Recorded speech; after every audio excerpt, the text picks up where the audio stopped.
যদি সূরার মাঝখান থেকে পড়ি সেক্ষেত্রে কি বিসমিল্লাহ পড়তে হবে না আউযুবিল্লাহ পড়তে হবে? যখন নামাজের বাহিরে তখন সূরার শুরু হলো বিসমিল্লাহির রহমানির রহিম, একটি সূরা ছাড়া সূরাতুত তওবা, এখানে বিসমিল্লাহ আল্লাহও নাজিল করেননি, রাসূলও বলেননি, জিবরিল আমিন বলেননি, অতএব আমরা বলবো না।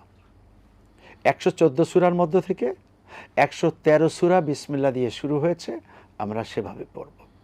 মাঝখান থেকে পড়লে আউযুবিল্লাহি মিনাশ শাইতানির রাজিম, মানে তাআউযুজ দিয়ে শুরু। আর নামাজের মধ্যে শুরু মাঝখান কোনো জায়গায় বিসমিল্লাহ পড়া জরুরি না। তবে হ্যাঁ, কন্টিনিউ যদি কোরআন শরীফ খতম করা হয়, যেমন খতমে তারাবি, তাহলে কোনো একটি সূরার শুরুতে বিসমিল্লাহির রহমানির রহিম পড়তে হবে। কেন? এটাও কুরআনে কারীমের একটি অংশ।